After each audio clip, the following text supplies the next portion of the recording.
Wherever you're listening in the world, thank you for tuning into this special episode of IsraelCast, the podcast powered by Jewish National Fund USA, your voice in Israel. I'm Steven Shalowitz, and in light of the savage attack on Israel on Shabbat, October 7th, 2023, we're bringing you another update on the war. And on this program, we are honored to have the Deputy Mayor of Jerusalem, Fleur Hassan-Nahoum, return to IsraelCast. Fleur, we wanted to have you back on IsraelCast, but we certainly didn't think it was going to be because of this. Thank you for squeezing in the time to join us. Thank you, Stephen. You do important work. I'd love Well, to listen, be back. we are appreciative of your time. And first and foremost, how are you and how's your family? Well, we're all in one piece, so let's start with that. A little bit traumatized. My daughter's back in the army in the south, Mhm. in a different base. She just went into the army 2 months ago. The last thing she thought she was going to be doing was dealing with a war. I've got a son in the army, but he's more of a technical person, so not combat, thank God. And we're all holding our breaths here. This is a terrible, traumatic situation we've been flung into completely unprovoked. Saturday morning, Simchat Torah, waking up to sirens, huddling up with my 4 kids in our shelter for the good part of the morning. That's really not the way we thought we were going to finish the Chag. Right. Well, listen, give us a sense, though, of what happened in the city when the attack did occur and what's been going on since to keep Jerusalemites safe. Because first and foremost, you are Deputy Mayor of Jerusalem. So talk about, like, from an administrative standpoint, what happened at City Hall and what's going on right now in Jerusalem as we record this on October 10th, because certainly we will have listeners to this program after the 10th and, moving forward. So things will Yes, of change. But course. give us a sense of really what happened then. So basically, look, Jerusalem is I think it's a lot more um calm than people would imagine. First of all, they don't really throw so many rockets. The people have been suffering from the rockets relentlessly for 15 years, the people of the south of Israel. And somehow that was a price we were all willing to pay. We withdrew from Gaza, they get the rockets. It happens once, twice a year. We all live with this. An entire generation of kids growing up with these rockets. In Jerusalem is very rare. And so I knew something big was up on Shabbat morning when 5 times in a row there was sirens in Jerusalem. The mayor called us all in on Sunday. Our fear here is that we have certain Hamas sleeper cells in the city. Of course, 40% of our population here are Arab Muslim, and most of them are peace-loving people who live and work together with us. But of course, you have the radicals, you have the fundamentalists, and they're in the different neighborhoods in Jerusalem. And essentially, we want to keep things under control, keep our eye on the ball, keep our finger on the pulse. So the mayor has bolstered security, police. They're going and driving around, have a heavier presence with the in the seam neighborhoods, we call them, which are the area between the Jewish and the Arab neighborhoods, just to make sure that everything's under control and nobody tries to use this as an opportunity to open another front, because that's the last thing we need. So far, so good is what you're saying. So far, so good. But there's an eerie quiet in the city. You know how Israel is always vibrant and alive and everything's full, and it's not like that. The only thing that was full today was a supermarket, because the government, the Home Front Command, asked us to hunker down, essentially buy essentials for 3 days. So I went to a supermarket that run, well, my husband went a couple of days ago to buy staples. I went today and they'd run out of eggs. They'd run out of chicken. They'd run out of, cucumbers. For God's sake, in Israel, they ran out of cucumbers. What's going on? And so, that's the only place that I've seen full is the supermarket at the moment. And like I said, this eerie quiet, that something's up, the atmosphere is tense. Right. But we do not bear the brunt of this. We've had our bad times. When I moved here in 2001, it was the second Intifada, and there were bombs blowing up in buses and cafes every other week. That was our terrible, terrible time. But in Jerusalem, apart from this kind of sort of quiet tension, we're not feeling the brunt of this war, But thankfully, we have the strongest civil society in the country because we're the largest city, and we really have a very strong civil society ecosystem here. And so, we've gone, it's very interesting, Steve, because we've gone from trauma, disbelief, depression, sadness, to slowly going into defiance, resilience, and action. You mean now since the attack? No, I'm saying we started off the attack. Shabbat was trauma, was disbelief, was sadness, depression, what's going on? 2 days, real depression, real trauma. But the Jewish people, we are very resilient people. I mean, we've been through probably what nobody on earth has been through. And we bounce back. And I've seen in the last 24 hours, this Jewish spirit bouncing back, taking the bull by the horns, organizing food for everybody, organizing supplies, organizing help for the soldiers, organizing help for the families of the missing, the families of the captured and hostages. Everybody is pulling together, and the sadness here is, did we need this to be pulled together? Because we've spent the last 8 months pulling each other apart. And that's the saddest thing for me, that it took this to get us to like each other again. After 8 months of this horrible us and them, and families being torn apart with the political situation. It just, it's just sad that it takes an external brutal enemy to pull us together. It's just very sad.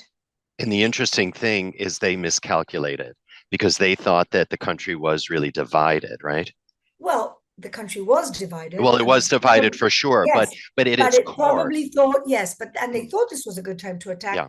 What they didn't count on, and this is the same thing that happened during the Second Intifada. Arafat thought that we were so comfortable in our lives that we're just gonna, and they keep forgetting that people have been trying to destroy us for 3,000 years. We shouldn't be here, and yet we're still here. Yeah. So, you just read a history book, for God's sake. You can't get rid of us. I'm so glad you brought that up, because that was something I wanted to ask you about, Fleur. I think especially the younger generation, now that as I get older, forgets that history repeats itself, that history is not something that it was just you flick a switch and all the bad guys are out the door. I mean, this has happened over and over again. And what happened in Israel on Saturday and what's continuing to unfold is a pogrom, really. And if we look at all the pogroms throughout Jewish history, and I want you to address that, especially to the younger generation, that there's good and there's evil. Yeah. And this is part of this nexus of good and evil that has always been there. And if you can address that. So first of all, let's talk facts with the young people that are listening. We haven't been in Gaza since 2005. No. So for almost 20 years, we're not in Gaza. We disengaged from Gaza. We removed 7,000 peaceful Jews from Gaza. In other words, the Jewish state removed Jews from their home. That was the toughest thing we ever had to do. But we did it because we thought that if we give them this strip for themselves and they have autonomy, then maybe they'll leave us alone. Maybe they'll build something for themselves, which is what they say they want to do. Now, Gaza could have been Dubai. Instead, they turned it into Beirut. Why? Because the Palestinian people elected Hamas, which is essentially the long arm of Iran. It's an ISIS-like organization, for those who remember the horrible beheadings and rapes and just the horrible, inhuman behavior of the savages of ISIS. Maybe they remember that. And this is what we have on our border.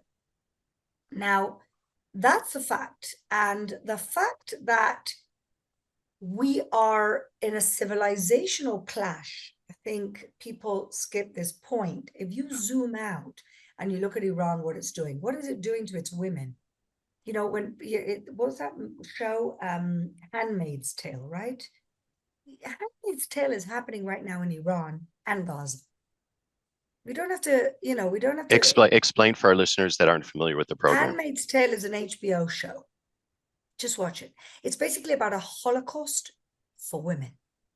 It's about this crazy fundamentalist regime that comes into America and oppresses women and removes them from any position of power, and they're just baby machines. And the ones who can't make babies are sent to like the gulags to do horrible work. That's his show. It's an HBO show a couple of years ago. Yeah. This happens in Iran. This is Gaza. Did you know? I mean, the things that go on, and then on top of that, to have this kind of the progressives, the wokes, to think that they're supporting a just cause because the Palestinians have done such a great job of presenting themselves as the victims. What they don't understand what they support. They don't understand that Hamas, like Iran, are hanging gay people, LGBTQ people. They hang them. They don't ask questions. They hang and they kill their own political opponents.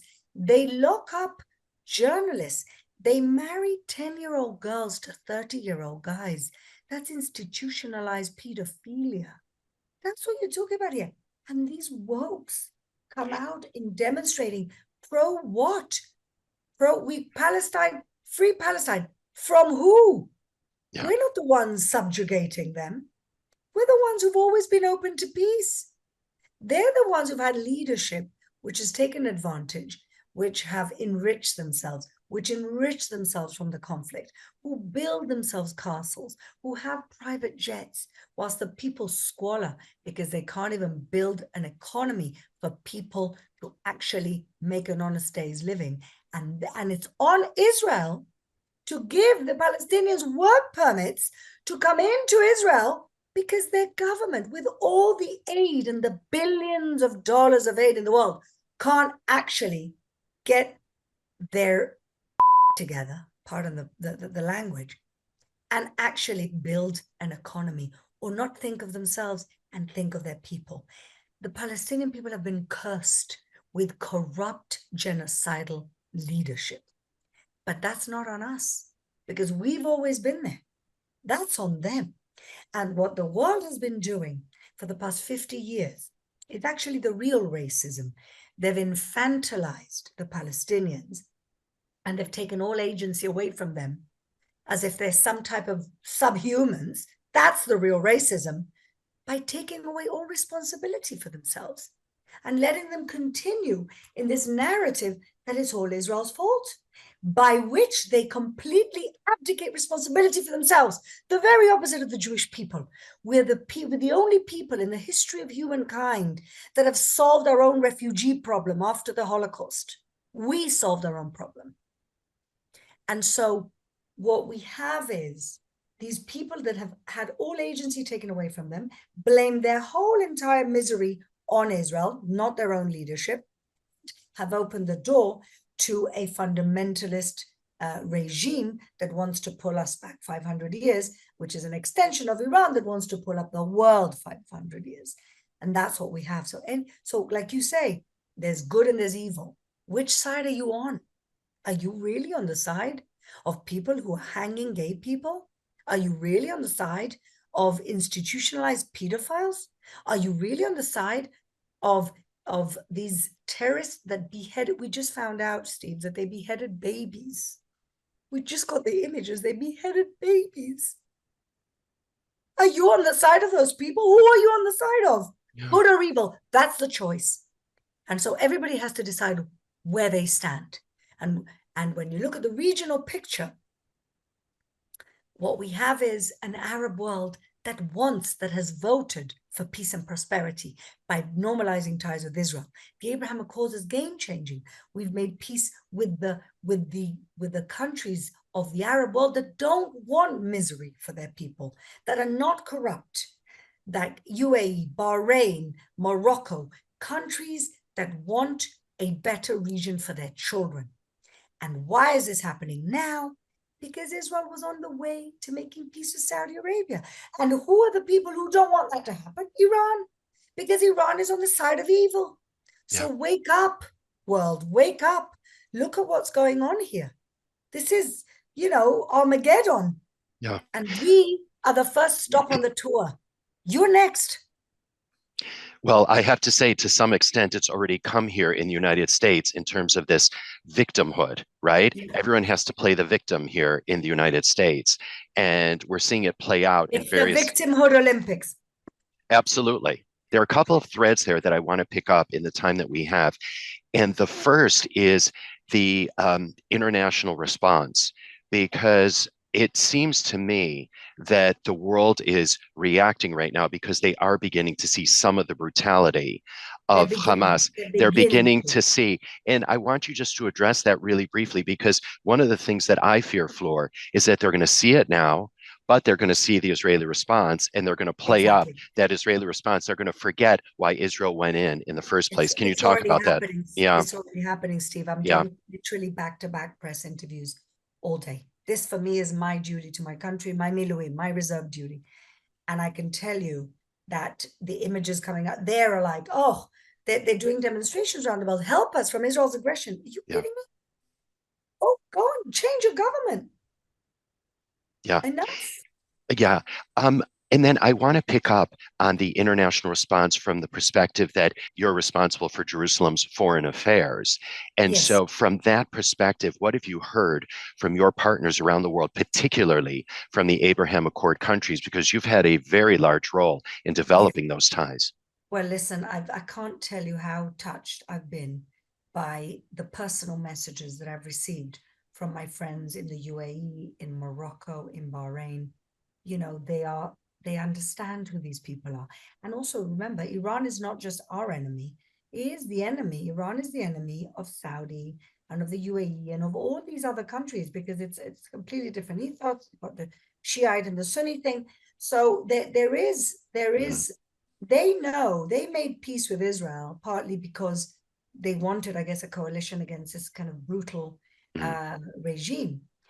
But I can tell you, I put up a lot of social media on the work that I'm doing at the moment, and I still get a lot of horrible, nasty, anti-Semitic comments from the Free Palestine Brigade, who just don't know what they're talking about. How do you change their mindset, or is it that they are just lost and we just have to live with it? It's like the hashtag police. You know what I mean? They are stuck to their Free Palestine hashtag from the river to the sea. They really have no idea about history. You should see that idiots are writing me. You came and took our land. Really? When was it your land? Really? Under the British mandate, under the Ottoman mandate, under the Roman mandate? When exactly was it your land? They don't really know history. They don't understand it. They don't want to hear it. Right. And of course, mixed into all of that is our old and tried virus called anti-Semitism that in every generation turns into something else, and that's why it's a virus. It It keeps it it keeps evolving into something else. It's a mutating virus, and in this it's a cancer, generation, is what it is. but it's a mutating virus. It's Yeah. smart because in every generation, 500 years ago, the virus was about religion. You guys are the Christ killers. Then 100 years ago, it was about ethnicity. You guys have got dirty blood.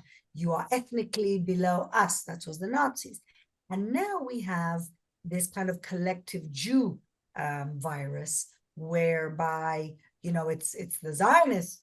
And so, really, if it's only the Zionists, if you're only anti-Zionist and not anti-Semitic, why are you attacking Jews in America and Europe? Why In are you Australia. busting restaurants, Jewish kosher restaurants in London? Yeah. If it's really about Zionism, why are you attacking Jews? So of course, it's a fallacy. We all know that. We all know that anti-Zionism is anti-Semitism. Anybody who claims otherwise is an anti-Semite. Anybody who has a bee in their bonnet about Jews or Israel over every other conflict in the world, including the 500,000 people that Assad to our north slaughtered. If you really care about Muslims, why don't you care about the million Uyghurs in China? China. You don't care. You don't care. All you care about is opposing Jews, hating Jews, and belittling Jews. That's what you care about. So be honest with yourself. At least admit you're an anti-Semite. I want you to share a message, Fleur, with Jews in the diaspora. What would you like to tell them during this time, how they should respond, any support, can you just talk a little bit about what you think Jews in the diaspora should know and any message in particular you have for them? Or for I us, I have, should say. well, yeah, well, basically, look, whoever wants to help, there's so many ways, so many connection points to help. You can help by spreading the message. You can help by donating to many of the charities that are helping the desperate families, that are helping soldiers, that are buying supplies.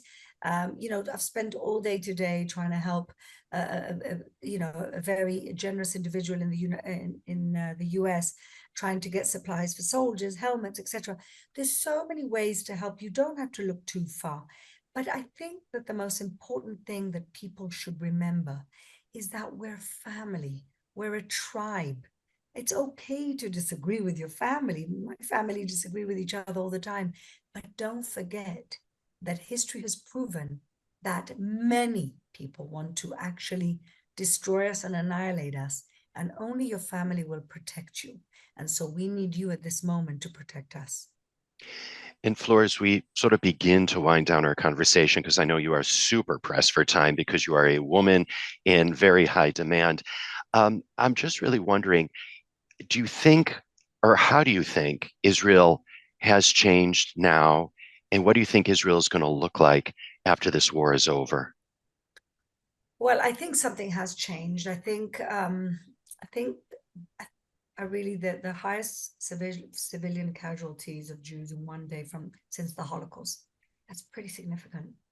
Um, I think that what's changed is that we're no longer giving these people chances, and we're no longer going to buy quiet. We're now going for the head of the snake, for dismantling of this such a toxic regime. And this is going to be long, and this is going to be painful. And I just pray, I know we're going to win. That's obvious. We have all the resources to win. But I just pray that the price is not unbearably painful, which it already is. All right. Well, Fleur Hassan-Nahoum, we're going to leave it right there. We want to thank you so much for joining us on this very special episode of IsraelCast, and we hope the next time that you come on board here, we're talking about peace and the beauty of Jerusalem, your hometown, and all of Israel, and we all pray for peace. So we want to thank you so much once again for joining us, and we'll have info about Fleur on the show notes page of our website, jnf.org/IsraelCast. For our regularly scheduled shows, we do release them every other Wednesday, so mark your calendars. And just so you never miss an episode, subscribe to us wherever you get your podcast. It's so easy. Simply search for IsraelCast. Or you can always enjoy the show by visiting us at our website. Once again, it's jnf.org/IsraelCast. And for the behind the scenes work, we do indeed want to thank Vivian Grossman, Dara Shapiro, JD Krebs, and Ellie Cadrin. Our editors are Jay Rothman and James Casada from Miratone Studios, right here in the very heart of New York City. IsraelCast is powered by Jewish National Fund USA, your voice in Israel. For more info about JNF USA, do visit jnf.org. And if you'd like to write to us with story ideas or just to say hello, I'd love to hear from you. Email me at israelcast@jnf.org. Meantime, I'm Steven Shalowitz, thanking you for tuning into this special episode of IsraelCast, and let's pray for peace.